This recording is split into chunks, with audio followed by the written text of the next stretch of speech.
Radio Publique Africaine.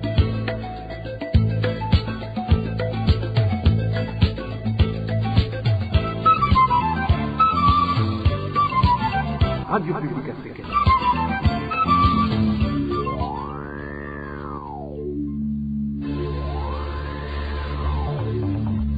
C'est le moment de suivre le journal parlé en français.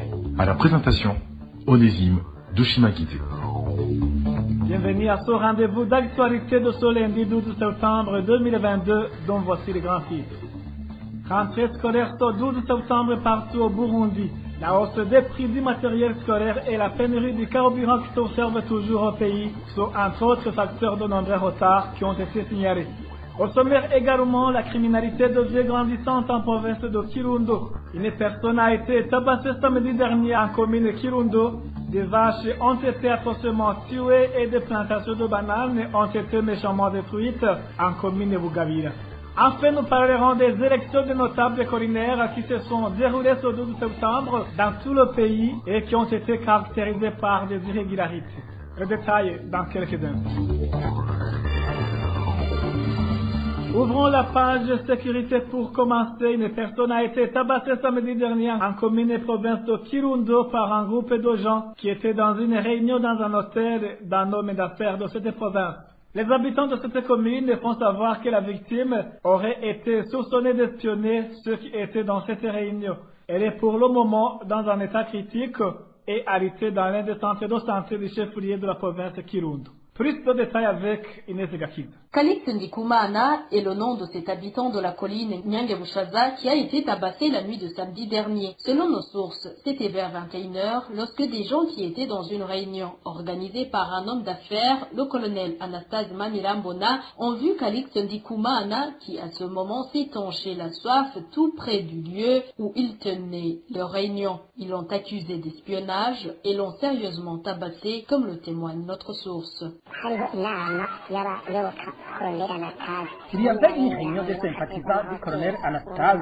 Cette réunion se tenait dans son hôtel. Kalix était assis dans un cabaret proche de l'hôtel où se tenait la réunion. Renommé Haji Norimana, qui a dernièrement quitté le parti CNF, participait lui aussi à cette réunion. Celui-ci, en premier, a dit que Kalix était en train de les espionner. La réunion s'est terminée à 9h. Lorsqu'ils sont sortis, ils l'ont vu et l'ont battu à mort et ensuite l'ont jeté dans un caniveau. C'est là qu'on l'a retrouvé. Il est probablement hospitalisé dans une structure sanitaire privée ici à Kirundo.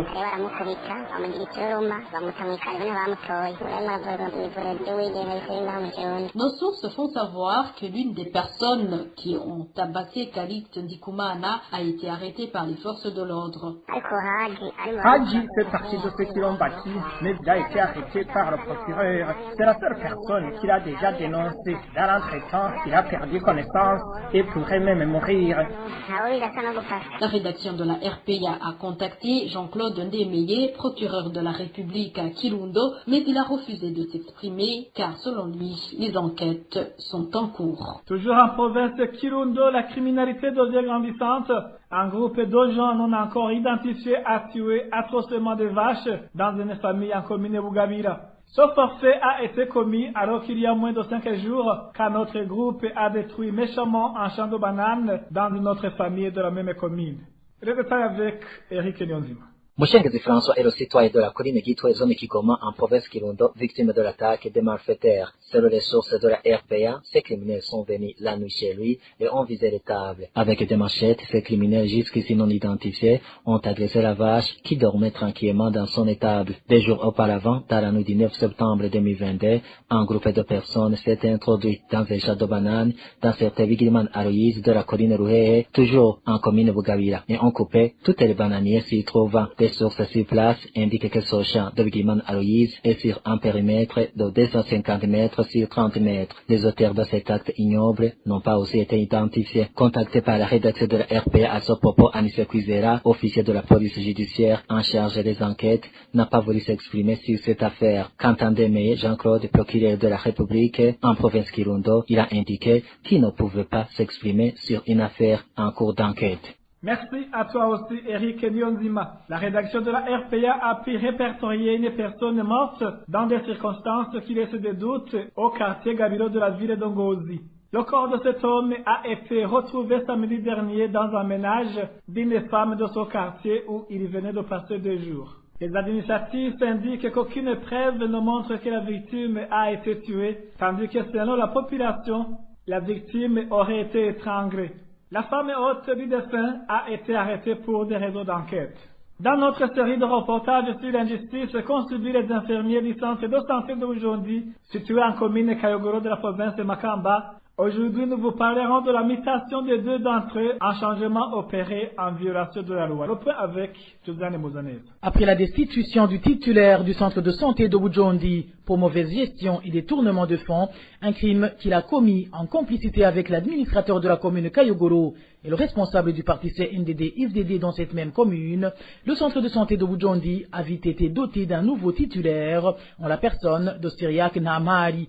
Dès sa nomination, les 2 autorités ci-haut citées ont tout fait pour le gagner à leur cause, afin qu'il renvoie les 2 infirmiers qui ont permis de découvrir la fuite des fonds du dit centre de santé et leurs auteurs. Les infirmiers en question sont Adelin Nimirangeza et Rose Wuchumi, mariés et prestants au centre de santé de Bujondi depuis son existence. Nos sources au sein du ministère de la Santé font savoir que l'administrateur de Kayogoro, Antoine Ndaïladidje, et Élisée Kadoyi, responsable du parti au pouvoir à Kayogoro, n'ont cessé de chercher des poux aux 2 infirmiers, n'hésitant même pas à concocter des accusations mensongères à leur encontre. Mais ce fut peine perdue vu que ce soit leur chef hiérarchique ou les patients, y compris le comité du dit centre de santé, les appréciaient positivement et étaient satisfaits de leurs prestations. Ne voulant pas s'avouer vaincus et décidés à en découdre une fois pour toutes avec les 2 infirmiers, poursuivent nos sources, les 2 autorités ont organisé des réunions au niveau communal et du parti afin de se trouver des complices. Cela s'est passé au début du mois de mars 2022 et c'est ainsi qu'en date du 13 avril, une lettre écrite par le député Zakari Misago en tant que président du conseil communal de Kayogoro, Élisée Kadoyi, responsable du parti CNDD-IFDD en commune Kayogoro, le directeur administratif et financier de l'hôpital de Makamba ainsi que le cartographe communal prénommé Elias, fut adressé au gouverneur de la province Makamba. La dite lettre avait pour objet la réaffectation de ces infirmiers et avait été signée par l'administrateur lui-même, Antoine Ndaïladidje. Selon le contenu de cette lettre que la RPA a pu se procurer une copie, à part qu'il est mentionné que les 2 infirmiers sèment du désordre et sont à l'origine des détournements des fonds opérés ou du centre de santé, aucune preuve de ces accusations n'a jamais été fournie pour étayer les dires de ces autorités. Pire encore, lit-on toujours dans la même lettre, même le titulaire Cyriaque Nahamari a été mis dans le même sac que ces 2 infirmiers. Le crime lui reproché est d'avoir produit un rapport après enquête où il disait n'avoir trouvé aucune faute professionnelle pouvant justifier une mutation disciplinaire à l'endroit de ce couple d'infirmiers, contrairement à ce qui lui avait été demandé. Il lui a alors été reproché de complicité, d'où il a été demandé à ce que lui aussi soit réaffecté. Pourtant, son chef hiérarchique, à savoir le nommé Évariste Niondiko, chef de district sanitaire, n'avait lui non plus rien trouvé à reprocher aux 2 infirmiers lorsqu'il a été sollicité à son tour par les mêmes autorités. Pourtant, sur ordre du médecin provincial de l'époque prénommé Oscar, Adelin Nimirangeza et Cyriaque Nahamari furent mutés respectivement à l'hôpital de Vugizo et à celui de Kayogoro, des mutations octroyées sur base de la seule lettre lui envoyée par le gouverneur de Makamba et signée par l'administrateur de la commune Kayogoro. Et se sentant lésé, surtout que non seulement l'autorité administrative n'est pas habilitée à dresser un constat de faute disciplinaire commis dans un centre de santé, en plus de n'avoir jamais eu droit à aucune demande d'explication, les 2 infirmiers ont fait recours auprès du médecin provincial nouvellement nommé, de même qu'auprès de leur ministère de tutelle, mais le rappel n'a jamais eu de suite. Dossier à suivre. Merci à toi, Josiane Mozaneza. Après cette courte pause, nous ouvrons la page politique. Les élections de notables coronaires qui se sont déroulées ce 12 septembre 2022 dans tout le pays ont été caractérisées par des irrégularités. La suspension sur les listes de nos membres du parti au pouvoir, qui s'est remarquée pendant la campagne, s'est aussi manifestée aujourd'hui dans certaines localités où d'autres ont été rayés des listes. Le point avec Héroïde Diveremèche. Les élections des notables collinaires de ce lundi ont connu une faible participation comme l'indiquent nos différentes sources. Non seulement ces élections ont eu lieu un jour ouvrable, mais également certains ignoraient leur tenue. D'autres indiquent avoir boycotté ces élections suite aux lacunes qui les ont caractérisées depuis le lancement de la campagne jusqu'aujourd'hui. Parmi les lacunes signalées figure la suppression sur les listes des candidats et militants du parti CNL dans plusieurs localités, de Kirundo, Ngozi, Muyinga, en passant par Bujumbura jusqu'au sud, dans les provinces de Bururi, Makamba et Rumongue. Des irrégularités ont été signalées par nos sources. Ces dernières nous ont révélé que les chefs collinaires originaires du parti CNDD-FDD ont rayé des listes les militants du parti CNL pour inscrire seulement les militants de leur parti. Et nos sources d'ajouter que certains habitants des provinces citées ont contacté les administrateurs communaux pour leur faire part des irrégularités en cours, mais ces derniers n'ont pas réagi. Le parti CNL, dont certains de leurs membres se sont vus refuser le droit de se faire élire, a réagi sur les irrégularités signalées. Via son compte Twitter, ce parti de l'opposition a dénoncé les exclusions de leurs membres dans différentes localités du pays. Aux militants du parti CNL exclus s'ajoutent aussi les démobilisés qui se sont vus également retirer des listes des candidats. Des cas illustratifs ont été signalés par nos sources en province de Makamba où certains retraités des corps de défense et de sécurité ont été supprimés des listes par les chefs collinaires qui les accusaient de non-participation aux activités communautaires. Vous saurez que ces élections se sont déroulées aujourd'hui après une période de campagne lancée en date du 6 septembre 2022 sur tout le territoire national. À la fin de ces élections, 15 notables vont être élus sur chaque colline du Burundi. Ouvrons la page éducation, rentrée scolaire partout au Burundi ce 12 septembre de l'année scolaire 2022-2023. De nombreux retards des élèves ont été observés suite à la carence de carburant et de moyens de transport. Certains parents évoquent aussi la hausse des prix du matériel scolaire. Le détail avec Mélanie Bassoum. La plupart des enseignants n'ont pas pris en considération les retards des élèves dans la ville de Bujumbura pour ce premier jour de classe de l'année scolaire 2022-2023. À cause de la carence des bus de transport et celle du carburant, certains élèves se sont rendus à l'école à pied. Dans la plupart des établissements scolaires de la capitale économique, les cours ont démarré après 8 heures du matin. À l'école fondamentale Moussaga 2, dans la matinée, il s'est observé des discussions liées aux contributions de construction que certains parents n'ont pas pu payer au cours de l'année dernière. Certains parents qui ne sont pas encore prêts à s'acquitter de ces contributions nous ont signalé qu'ils ont décidé de retourner chez eux avec leurs enfants parce qu'ils n'arrivaient pas à convaincre les responsables de l'école. Certains parents indiquent aussi que les prix des cahiers ont sensiblement grimpé. L'un d'entre eux nous a précisé qu'il avait acheté l'année dernière une douzaine de cahiers de 100 feuilles à 13 000 francs, mais qu'il a actuellement acheté à 19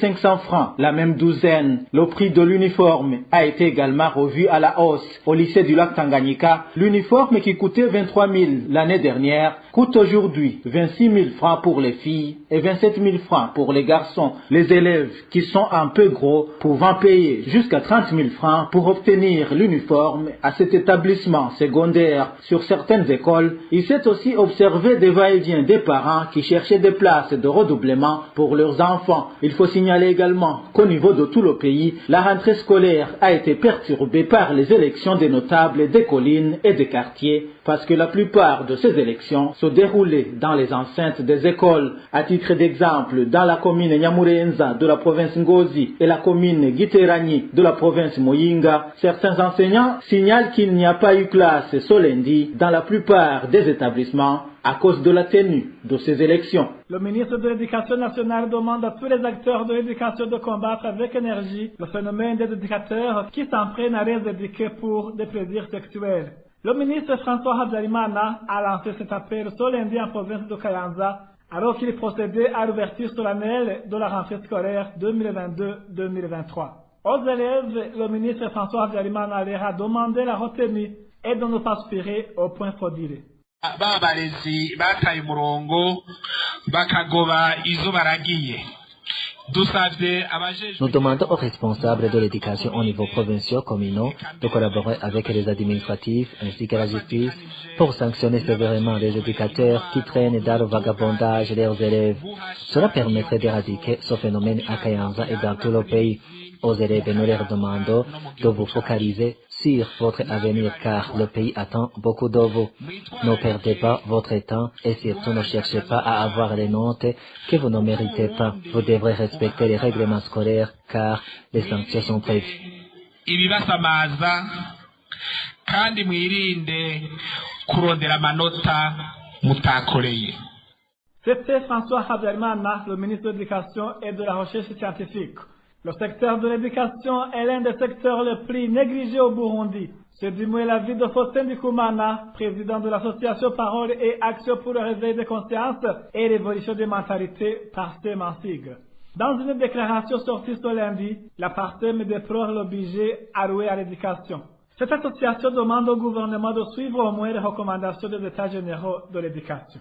Je vous propose d'écouter Faustin Ndikumana, président de la PARSEM. Le secteur de l'éducation constitue la base, le pilier du décollage économique. Même les pays qui nous ont précédés sur la voie du développement l'ont prouvé. L'éducation, c'est le secteur fondamental, c'est la fenêtre du développement économique. Il faut former les citoyens, il faut former le capital humain. Alors, ça exige les moyens. Si on veut prioriser l'éducation, il faut le financer, il faut augmenter le budget alloué à ce secteur. Même si on analyse des recommandations des récents états généraux de l'éducation, on a fait plaidoyer pour ça, vu le coût des recommandations qui ont sorti de cette conclave. Et je dois dire que PARSEM a été surpris de voir que l'éducation n'a pas été prise au niveau de l'affectation budgétaire. Le budget précédent, le budget de l'éducation était à 353 milliards. L'exercice budgétaire habituel, il est à l'augmentation d'1 milliard. Alors que le processus budgétaire prévu, la prévision c'est qu'il y aura augmentation de 600 milliards avec un budget d'investissement sûr, donc le budget national qui a augmenté de 500 milliards. Alors l'éducation n'a rien reçu. Et c'est impensable. Nous faisons un plaidoyer pour ça. Tout le monde constate l'équipement dérisoire de nos écoles, les classes, les manques de pupitres, les élèves qui s'assoient par terre. Et nous faisons un plaidoyer pour que vraiment le nouveau gouvernement puisse prioriser pour que quand même les élèves de notre pays puissent étudier dans des conditions décentes. Et nous faisons un plaidoyer de voir aller même à poser la révision budgétaire dans les mois à venir pour quand même avoir des priorités qui vont vraiment être le pilier de la relance économique dans ce pays. C'était Faustin Ndikumana, président de la PARSEM. Après cette petite transition, nous ouvrons la page des nouvelles de la société. Certains habitants de la zone de Maramvia en commune Mutimbuzi, province de Bujumbura, demandent d'être rétablis dans leurs droits afin de continuer à exploiter leurs terres comme d'habitude.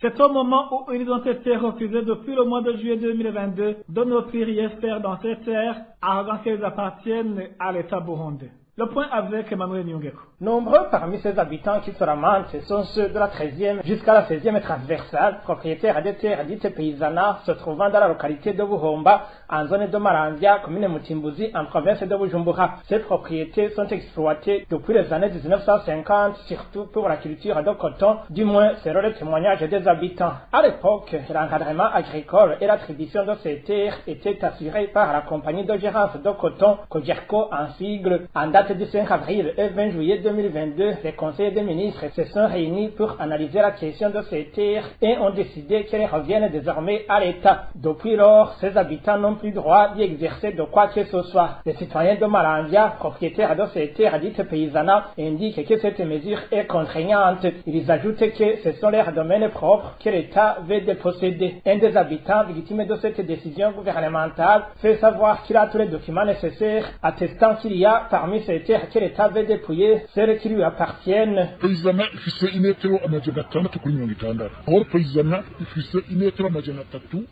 Le paysanat mesure 600 mètres sur 60, un domaine hors paysanat mesure 300 mètres sur 1200 et c'est bien délimité. Ils sont allés à la Cogerco pour vérifier si ces gens ont habité ces paysanats.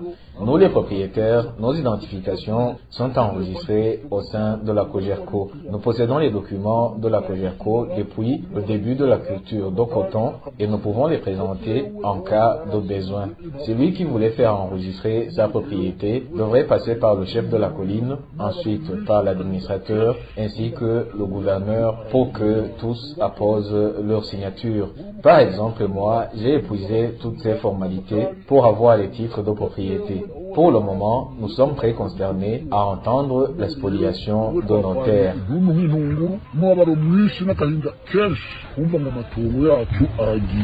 Se basant sur certains manquements par rapport à cette mesure, ces habitants de la zone de Maranvia demandent d'être rétablis dans leurs droits afin de continuer à exploiter leurs terres comme d'habitude. Des correspondances ont été déjà adressées au président de la République pour cette fin. Nous y reviendrons dans nos éditions ultérieures. Merci à toi aussi, Emmanuel Nyongeko. La pénurie du carburant s'observe toujours en mairie de Bujumbura. Sur les différentes stations-service où la RPA a pu passer, il n'y avait pas d'essence. Les véhicules et les motos faisaient de longues files d'attente devant ces stations. Le point avec Cherubis Nyamungé. Zéro sécurité chauffeur de véhicules et conducteur de motos à mairie de Bujumbura que nous nous sommes entretenus. Si rien n'est fait dans les médias pour trouver une solution à la pénurie du carburant, ils vont avoir des problèmes sérieux. À toutes les stations où ils sont rendus pour s'approvisionner, il n'y a pas de carburant. Nous avons beaucoup entendu via les médias, dont les radios et les réseaux sociaux, que le carburant est arrivé au pays et que c'est fini les problèmes en rapport avec la pénurie de ce produit. Mais sachez qu'il n'y avait aucune goutte de carburant au niveau de toutes les stations où je suis passé. Nous galérons et c'est très dommage. De longues files d'attente de véhicules et de motos sont observées devant toutes les stations-service se trouvant dans cette capitale économique. Selon notre source, le carburant n'est disponible qu'au marché noir à un prix exorbitant. Un litre et demi s'achète entre 13 et 15 000 au marché noir. On l'achète parce qu'on n'a pas d'autre choix. Suite à cette pénurie, la rédaction a essayé de contacter les chargés de la communication à la régie des eaux pour s'informer sur le carburant importé par cette société, mais sans succès. Merci à toi au service Nyamungé. Quoique les habitants de la capitale politique du Burundi indiquent avoir vu depuis samedi dernier des camions visiblement pleins du carburant se diriger vers le stock de Tankoma à Gitega, ce lundi, aucun changement n'a été observé dans cette ville. Le carburant de type essence n'était trouvable que sur le marché noir. Résultat avec Marie-Ange Ilakote. Un silence inhabituel se faisait sentir ce lundi à plusieurs stations-service de la ville de Gitega. Seules 3 stations présentaient du mouvement. De longues files de véhicules y faisaient la queue. Toutefois, ce qui était visible, qui n'était en train d'être servi. Certains de chauffeurs qui se sont entretenus avec la rédaction de la RPA ont révélé qu'ils faisaient la queue depuis dimanche après avoir eu écho d'un possible approvisionnement de ces stations-service. Ce qui est visible au chef-lieu de la province Gitega, le carburant de type gazoil ne pose pas de problème. L'on s'en procure sans beaucoup de peine. Comme c'est devenu une habitude presque dans tout le pays, ceux qui cherchent de l'essence sont obligés de se rabattre vers le marché noir. À Gitega, un litre d'essence coûte entre 10 et 13 000 francs burundais. La population sur place dit ne pas comprendre pourquoi le carburant n'est pas en abondance, alors que depuis samedi, des camions-citernes visiblement pleins du carburant font des mouvements de va-et-vient au parc pétrolier de Tankoma. Ce qui laisse beaucoup d'interrogations au sein de cette situation qui se demande où finir le carburant qui est approvisionné par ces camions-citernes. Merci à toi aussi, Marie-Ange Ilakoze. Merci, mesdames et messieurs, d'avoir prêté oreille attentive. Ainsi prend fait cette édition. Merci aussi à l'équipe de la rédaction et à l'équipe technique pour leur bonne collaboration. À la présentation, vous étiez avec Onésime de Chimagui. Bon début de semaine à tous.